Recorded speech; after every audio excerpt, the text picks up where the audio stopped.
From trade to terrorism, errant superpowers to evolving climate challenges, and a leader of the free world unlike any other ever, 2017 was a difficult year full of surprises. Joining us now to look back and ahead to what awaits us in 2018, let's welcome, in Florence, Italy, via Skype, Tina Park, Executive Director of the Canadian Centre for the Responsibility to Protect. In Washington, D.C., Laura Dawson, Director of the Canada Institute at the Wilson Centre.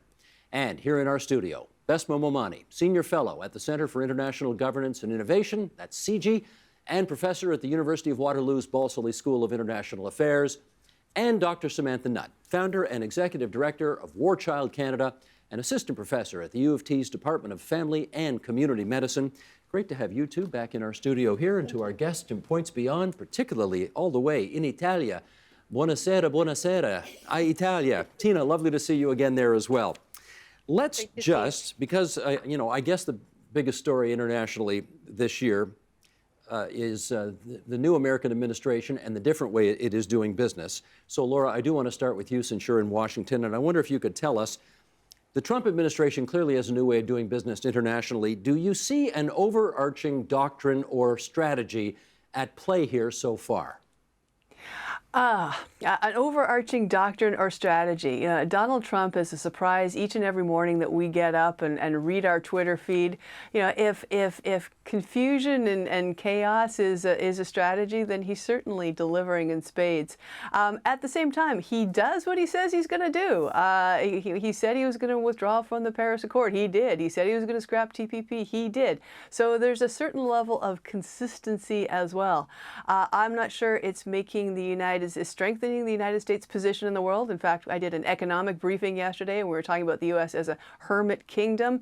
But he's certainly making international affairs a real spectator sport.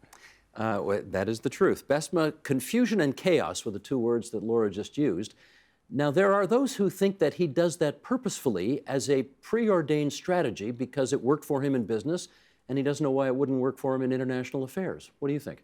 Yeah, definitely. I mean, I think he likes to keep people on their toes. Obviously, I think he also likes to appeal to his populist base that he's delivering, unlike all of those before him in Washington. He clearly has a chip on his shoulder about Obama and everything Obama did. So anything that he can do to sort of reverse Obama's actions is a win for him and his base because of how much they loathed Obama.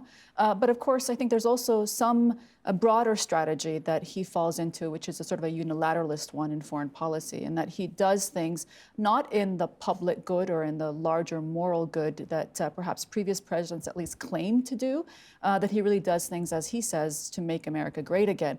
Now, obviously, there are many things that he supports that, frankly, any rational person would see as sort of counterintuitive and not helping the United States in the long term. But unfortunately, his base believes that these short-term types of interventions are, in fact, a win, and that's really the problem. Tina, do you agree that there are counterintuitive things that are actually going to defeat America's national interest in the long run as the Trump administration goes along? And if so, what might be on your list? I mean, it's absolutely true that we're looking at a very unpredictable president, but it's not just the president himself. I think we're looking at a larger sort of decline in the American influence on the world stage, not just because there are other growing powers who are exerting more influence, like Russia and China and India, but also the rise of non-state terror groups, as well as tectonic shifts we're seeing with the advancement of technology. Every day we're seeing new things coming out of the labs of artificial intelligence. Social media is changing how we do business and how governments and citizens interact with each other. And I think we have to be very careful to not attribute too much of change to President himself, and understand that we are living through a very different time in which there are so many revolutions happening every day as we speak. Samantha, just before I get you to weigh in on this, let's show a map and a quote here, which may propel the discussion along a little more. This was thanks Sheldon, this was in Atlantic Monthly on the website earlier this week. The countries in red are considered a high priority from an American perspective, and of course many of those countries, including Canada, are in red and are NATO countries as well. And accompanying that map was this quote from Paul Stairs, who's the director of the Council on Foreign Relations Center for Preventative Action. And he said the U.S. is now the most unpredictable actor in the world today, and that has caused profound unease. You used to be able to pretty much put the U.S. to one side and hold it constant and look at the world and consider where the biggest sources of unpredictability, insecurity are. Now, you have to include the U.S. in that. No one has high confidence how we, Americans, would react in any given situation, given how people assess this president. What do you think of that assessment?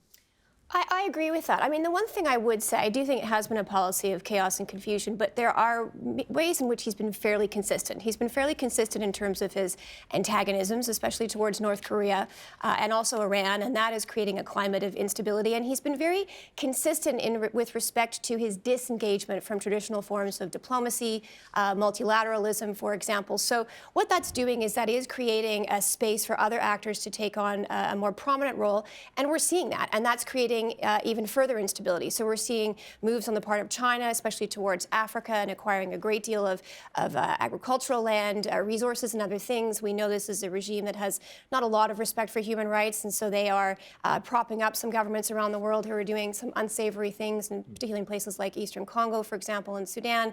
We're seeing Russia and Russian interference in the war in Syria and elsewhere. So, you know, I think that while it has been unpredictable, and that is creating a great deal of confusion and reactivity and people sort of wondering where the U.S. sits, it also has been quite predictable in terms of his behavior and the way that he tends to assert himself, and other nations are beginning to react to that.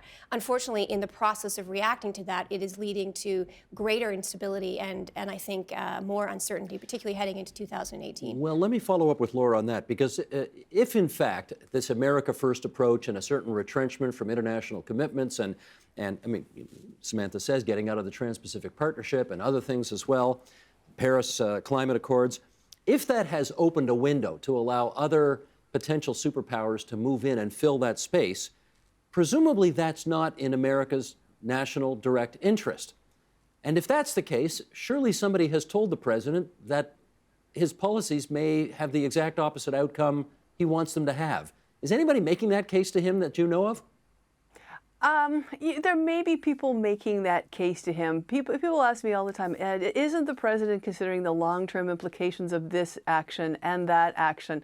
And somewhere in the vast pantheon of the White House and the set of foreign policy advisors from the State Department and the National Security Council, I mean, there are still some very, very smart people working there in the United States, and it's their job and it's their mission to make sure that they are speaking truth to power and giving the best advice they can possibly give, and these are, you know, intelligent, rational, experienced people. But nobody in the United States, no politician has ever won or lost an election based on foreign policy. When it comes to where the voters go, it's all about domestic policy. So in terms of what Donald Trump is doing or not doing, the foreign policy dimension is the sideshow. It's delivering to that core base that elected him. That's his job one.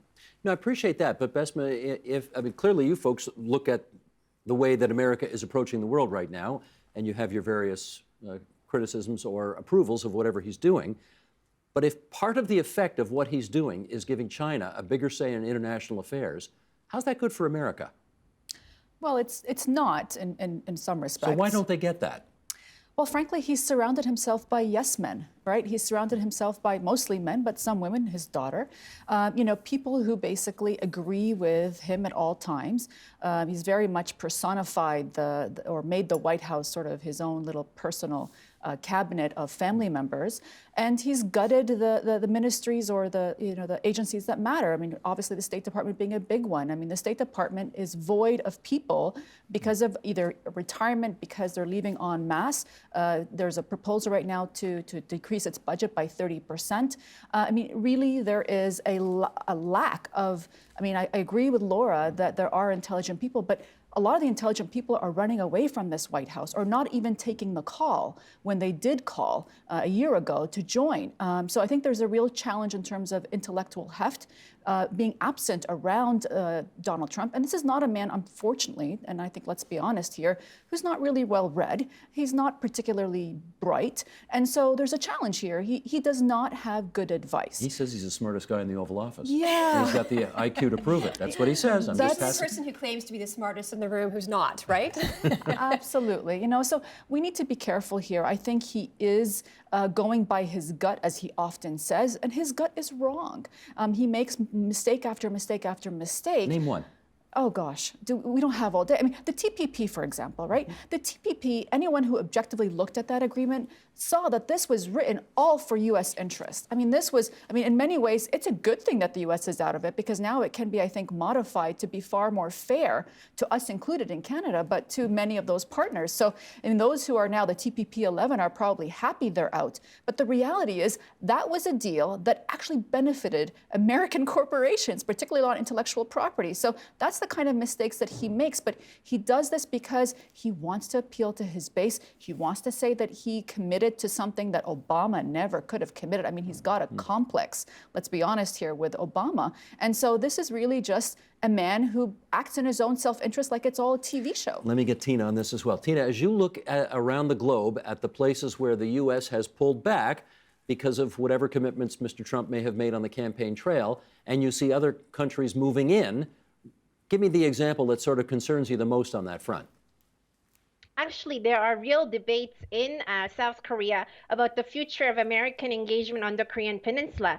Because if you look at, the past 7 decades of the history of American engagement in South Korea, generally it has contributed to peace and stability in Korea. But that is no longer the case, as it seems today, because of President Trump's unpredictable engagement on Twitter, and also his talks about preventative warfare. We know, Steve, for a fact that there's no good military option when it comes to South Korean and North Korean border, just because of the size of the Korean Peninsula, which is only 1/100th the size of Canada. And we're looking at, 51 million people in South Korea, 24 million people in North Korea. And we have a president from the United States who is openly disagreeing with the South Korean president about the alliance and how best to move forward in terms of dealing with North Korea. And the kind of challenge that North Korea poses is such that we really need a coherent long-term strategy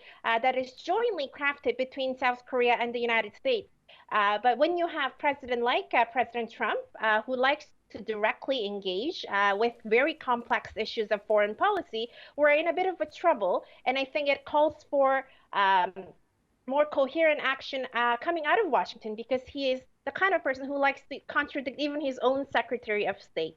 Tina, let me do a quick follow-up with you. And just to this end, I want to read something George F. Will wrote, the fine conservative columnist in the United States. He had this in National Review earlier this month. The first use of nuclear weapons occurred August 6, 1945. The second occurred 3 days later. That there has not been a third is testimony to the skill and sobriety of 12 presidents and many other people here and abroad. Today, however, North Korea's nuclear bellicosity coincides with the incontinent tweeting, rhetorical taunts, and other evidence of the frivolity and instability of the 13th president of the nuclear era. His almost daily dissents from the previous day's unprecedentedly bad behavior are prompting urgent thinking about the constitutional allocation of war responsibilities, and especially about authority to use U.S. nuclear weapons. I guess I want to know whether you see, A, Tina, an inevitable military showdown between the U.S. and the North, and B, if so, would it necessarily be nuclear? What's your thought? To be completely frank, Steve, I don't see any imminent warfare happening on the Korean Peninsula. I say that because of the human cost that I just mentioned, but also because any form of military confrontation in Korea would draw in the neighboring countries like China, Russia, and Japan immediately. And we're looking at, trillions of dollars of damage that would be inflicted right away on regional and global scale. I also think we shouldn't think of Kim Jong-un as a madman, because any kind of military attack on North Korea would prompt an action from Pyongyang, and vice versa. If North North Korea engaged in any form of military confrontation and launched an attack against the United States or South Korea, it would really be suicidal. So I think we have to assume a certain degree of rationality when it comes to North Korea and the United States, despite all the bellicose rhetoric that we've heard. I think we also need to remember that conventional weaponry just across the 38th parallel are sufficient to cause a lot of damage. Often we hear a lot about intercontinental ballistic missile and nuclear weapons and how that poses threat to the United States and international security, which is absolutely true. But what we're really missing out on is the fact that North Korea is the world's largest supplier of biological and chemical weapons, and that North Korea has a significant cyber warfare capability, which it sends and trades with non-state terror groups in the Middle East, and that North Korea, if it so wished, could wage war against South Korea in a matter of about 10 minutes. Yes, nuclear warfare is something I think that the world has come to contain, and I think we would be very delusional to think that we could convince North Korea to give up their nuclear weapons. Frankly, no matter who is in power in Washington, whether it is President Trump or somebody else for that matter, Pyongyang will see it essential to their survival to have nuclear weapon of some sort. Understood. And now the question is about deterrence rather than, assuming that we could somehow convince North Korea to give up their nuclear weapons only if we impose the harsher sanctions. Okay, to that end, let me get Samantha Nutt on this. There is a lot of, as Winston Churchill used to call it, jar-jarring going on right now. But that's, also to quote Churchill, a lot better than war-warring.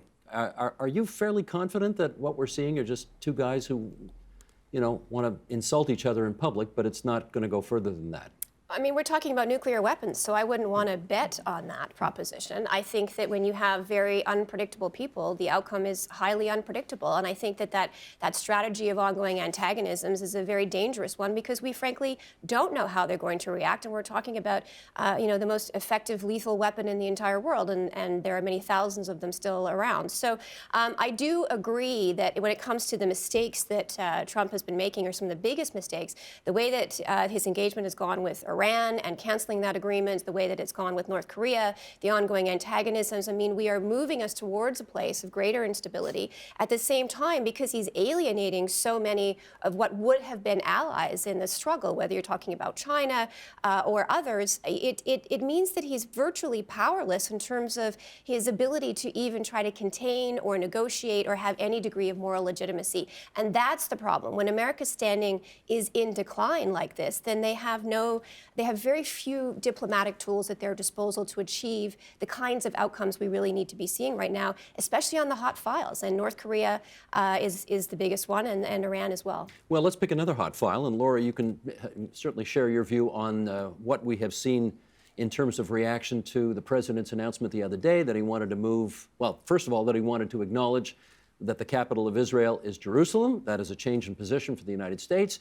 And that at some point in the future, he intended to move the embassy from Tel Aviv, where almost every country in the world has its diplomatic presence, to Jerusalem. We have seen the firestorm of opposition to that announcement, but that doesn't necessarily make the announcement bad or wrong. I want to get your view on it. What's your take? Well, my take is that it's certainly, the United States in this, in making this decision, making this announcement, has definitely picked a side where they have studiously avoided picking a side in the past, where they have attempted to position themselves as a broker in this conflict. They said we're no longer willing to be neutral. We decided which side to throw our lot in with, and to heck with the rest of the conciliatory or peacemaking process. Well, let's do a follow-up on that with Besma. The U.S. has never really been, quote unquote, a neutral observer. The U.S.'s best ally in that region of the world has been and is Israel. Everyone knows it. What's wrong with dispensing with the fiction and just coming out and saying, Tel Aviv isn't the capital of Jerusalem, of Israel. Jerusalem is the capital. We're going to acknowledge it. And if the rest of the world doesn't like that, tough luck. Well, a few things, and one is notable, as you said, there's a lot of opposition, but I spent the last few days in Washington as well, and I couldn't find a single Middle East analyst within the Beltway, including many who were advisors to the Republican governments before, that were in favor of this. Well, no, everybody's opposed to it. There's no question about that. Which is amazing. But does that make them right? Well, I think their analysis is right, which is that this is seriously, A, not the right time, B, there was no leverage, there's no leverage extracted from this in the sense that, Trump got nothing in return. I mean, he gave away what was a very important piece, symbolic piece of a negotiating strategy, basically for nothing. What should he have gotten, or what should he have asked for in return? From Israel, I presume you mean. Exactly, from Israel. One, he could have asked for a serious stopping of building of settlements. He could have asked for an acknowledgement that maybe perhaps East Jerusalem could be considered a capital of the Palestinian people one day. I mean, there are plenty of things that he could have asked of the Israelis, but he asked nothing. Why not? Well, because frankly, this was not about the Israelis or the Palestinians. This was about domestic politics. This was about him, and he said it in his speech. This was about him saying that he did something that nobody else could do, particularly Obama. I mean, this was very clear. He personifies politics to the detriment of everybody else, and what happens to the rest of the world, deal with it. He doesn't really think about the long-term consequences. The second thing, too, is I think it's a distraction away from the Mueller investigations, which are getting close to him, getting increasingly hot. This is Russia now we're talking. Absolutely, and he tends to do this. He gets into either culture wars, he gets into controversial issues whenever he has the heat on him for this investigation in the so-called meddling of the Russians into the American election. So this is not about Middle East politics, but when you're dealing with something so sensitive, so important, and tractable like the Arab-Israeli issue, why on earth would you just do this? It's a bull in a china shop approach that frankly is counterintuitive again. Sam. Well, I was just going to add to that he also needs Arab allies right now, and this move completely alienates most of the Arab world. So, they spent years and countless millions of dollars trying to defeat ISIS. There are still thousands of ISIS sympathizers remaining in the region.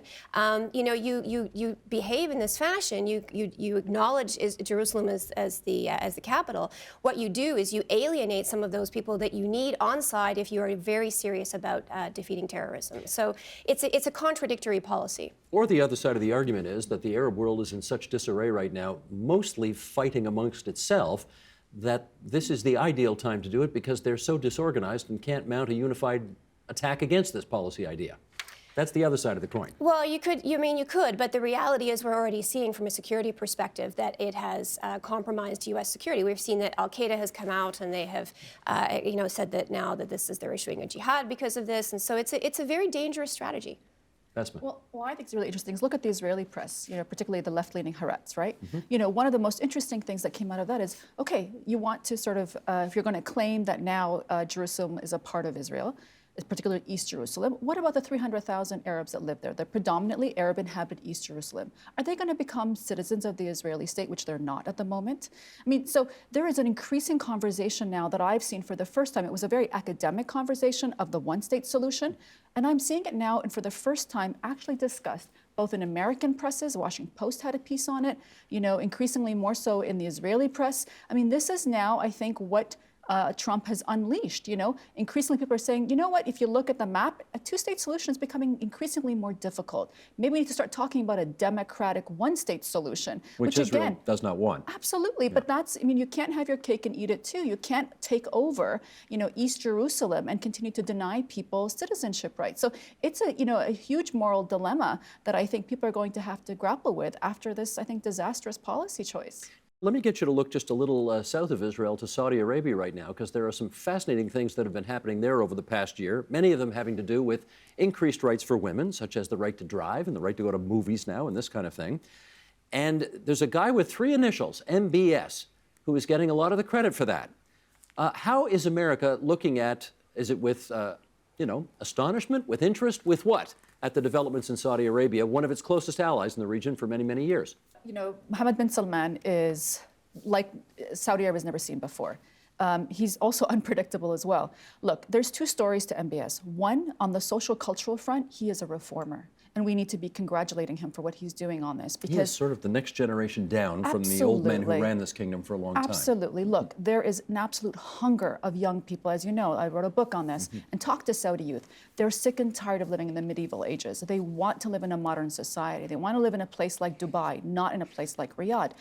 The challenge is MBS is doing everything else wrong. So while he's progressing absolutely on social, cultural issues and moving faster than any other leader, even faster than I predicted, and I thought it was going to be a fast reform process, the challenge is disastrous war in Yemen. He picks a fight with countries that he doesn't see an end game for. He thinks one step ahead. We should be thinking 10 steps ahead, whether it's holding the prime minister of Lebanon hostage, apparently. As he did for He did. couple of Whether weeks. it's picking a fight with the Qataris, asking them to do everything that's impossible, including shutting down Al Jazeera, starting a war in Yemen against ragtag rebels that he can't finish. I mean, you can go on and on and on. His foreign policy choices are wrong. His internal consolidation of power by arresting people that he claims is on the for the reason of corruption. We're not the most corrupt, but they're the ones that were politically opposing him or were in control of the media. And frankly, he just caused more, I think, headache for his economy because foreign investors now don't see a predictable Saudi Arabia. And that was on the heels, frankly, of this huge, investment conference attracting people to come invest in the country. So he consistently, I think, does things wrong when it comes to politics. But on the cultural side, I absolutely congratulate him, and I think the Saudi people deserve this. Samantha, let's stay in the region for one more question here, and that is, ISIS appears to be on its heels in much of the Middle East in the way that it wasn't 1 or 2 or 3 years ago. You run an organization that tries to pick up the pieces when countries fall into disarray. What's that life like for you and your colleagues now? Well, a couple of things on that, Steve. I would say, first of all, that while ISIS has been defeated militarily in Iraq and Syria, there remain many thousands of ISIS fighters and ISIS sympathizers within the region. We are seeing ISIS activity in Yemen, which is a failed state, and it's been a catastrophic humanitarian failure. And Saudi Arabian actions in Yemen, in particular, have been absolutely atrocious. They have blocked humanitarian aid. You have millions of people at risk of starvation and famine. You have 1 million that are suffering from cholera, and organizations are not allowed to enter, to move freely within the country because, as well, you've got ISIS and you've got al-Qaeda operating within there. ISIS has moved on there in Libya. We're seeing activity in Afghanistan. So I would be very cautious about claiming that ISIS has been defeated. This is a movement, and it's one that has many tentacles that are extremely broad and very far-reaching.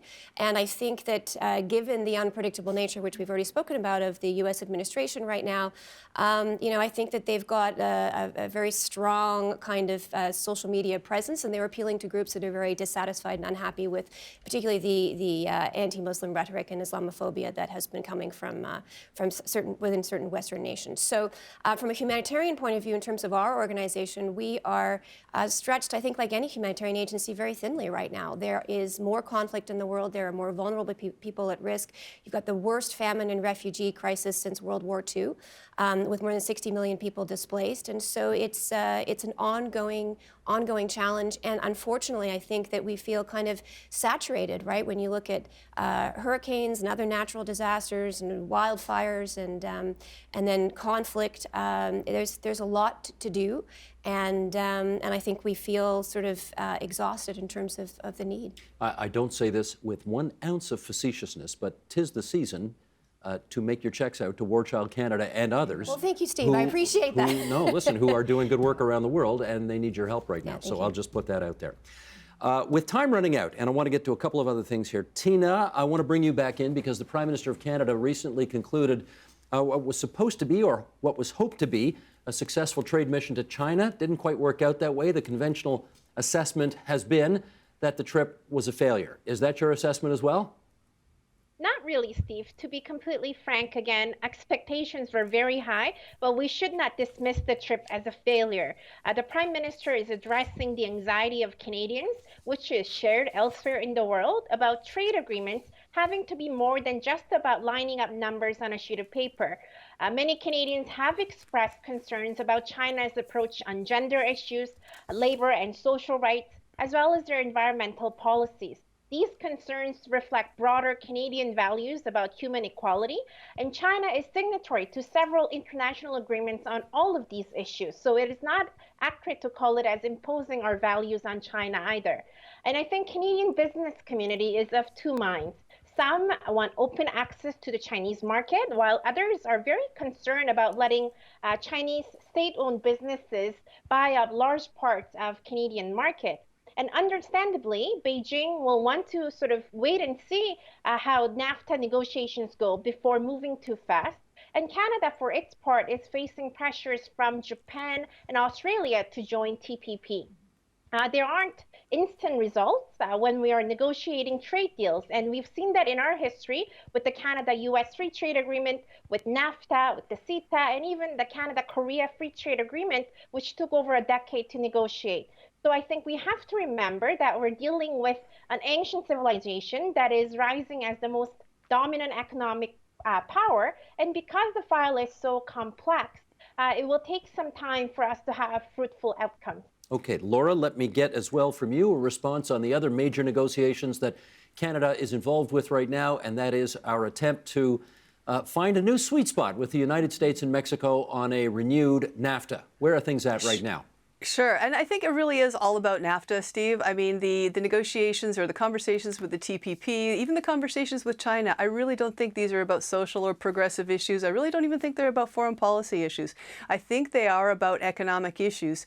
And Canada is trying to position itself, first of all, within a negotiation with the United States, where it doesn't want to give too many cards away at the TPP table, that it would then lose a bargaining position in the NAFTA. Similarly with China, there's such a huge asymmetry between Canada and China. You can just imagine 10 minutes before the press conference, China saying, oh, by the way, we'd like this other 500,000 temporary workers, or we would like this additional market access in your uranium sector. So I'm not putting a lot of stock into the arguments that these other negotiations are about foreign policy or progressive principles. I think it really comes down to dollar and cents negotiation. So on to the NAFTA, where are we? The NAFTA is still Canada's most important trading relationship. 75% of Canadian exports go to the United States, 20% of Canadian GDP. You have to take this negotiation very seriously. If Canada walks away from the table, which the U.S. is really trying to push them away on at least 4 separate issues, they're not going to be invited back. So Canada's going to lay as much track as it possibly can on the 20 or so areas where they can find agreement on digital modernization, on border measures, on facilitation. And when it gets to a point where they can't agree on some of these crazy issues like the sunset clause, those negotiations will stop, and then we'll see all 3 parties go into a zombie phase. Donald Trump's made no secret. He wants to extract the U.S. from the NAFTA. However, there's lots of folks in the United States, in particular agriculture, that wants to keep the agreement. So we're going to go 100 miles an hour towards the edge of a cliff with this agreement, and then ultimately it will be up to the U.S. Congress and possibly the U.S. court system to decide whether or not the president allows the truck to go right off the cliff. Gotcha. Good summation. Let's, in our less than 2 minutes to go here, give each of you 20 seconds just to tell me about one issue or part of the world that you are watching for 2018 and why. Samantha Nutt. I'm watching Yemen. I think that this is a humanitarian catastrophe and it's only going to get worse. So I am hoping that more pressure will be brought to bear on Saudi Arabia to allow broader humanitarian access and to try to resolve this before it becomes entirely intractable and before you start to see an even worsening humanitarian situation than we saw in 2017. Tina Park. I'm watching North Korea. Often we hear a lot about nuclear weapons, but really the real problem in North Korea is that over 25 million people are living under dictatorship and they are facing crimes against humanity committed by the regime itself on a day-to-day basis. And over 17 million people are suffering from malnutrition. So just like what Justice Michael Kirby has said about crimes akin to those committed by the Nazis taking place in North Korea, it is important that we recognize the real humanitarian crisis taking place under the daylight in North Korea and support the diplomatic solutions to resolve not only the current crisis, but finding a long-term solution for the North Korean people. Okay, Laura Dawson. I'm going to be dull. I'm looking at the Canadian far north. I think that the Arctic is one of the most vulnerable and challenging issues on the foreign policy table right now. I think finding a way to create livelihoods for the population that lives there, dealing with climate change, dealing with melting permafrost, dealing with relationships with the United States in the NORAD relationship, but also Russia, China becoming an Arctic power. I think that right at our very own back door, front door is where Canada needs to be paying a lot of attention. I'm going to challenge your assessment that that's dull. There's nothing dull about the U.S. and China and Russia meeting in Canada's front yard. of the North. That sounds pretty intense to me. Okay, Bessman, wrap it up for us. Well, I'm going to be watching the Iran nuclear deal. I think this is coming to a head. I think there are many things in play, particularly in Washington today, where the Trump administration is making it very clear that they are not just going to volley this to Congress, but they're also going to start lobbying hard for this on the international scale. And that, I think, is really dangerous, because one of the things that we didn't talk about, but that's important about the Iran nuclear deal, is that it effectively gave an option for people like Kim Jong-un and North Korea to negotiate a deal. But if that is being undermined by a subsequent administration, because this one was signed by Obama, then I think Jim Cominian doesn't think there's actually an option to actually negotiate a nuclear deal. So there are many things that are going to happen if that unravels, and of course, not to mention the uncertainty. What would this do in terms of the Saudis' reaction, the Iranians, the Israelis' reaction? And I think it's a real hotbed issue that we'll be watching. Around the world in 35 minutes, and you all did it brilliantly. Thanks so much to Tina Park, joining us from Florence, Italy. How about that? And Laura Dawson from Washington, D.C., and here in our studios, Bessma Momani and Dr. Samantha Nutt. Great to have all four of you on TVO tonight. Thank you so much. Thanks, Steve. The Agenda with Steve Bacon is brought to you by the Chartered Professional Accountants of Ontario, helping businesses stay on the right side of change with strategic thinking, insightful decisions, and business leadership. Are you on the right side of change? Ask an Ontario CPA.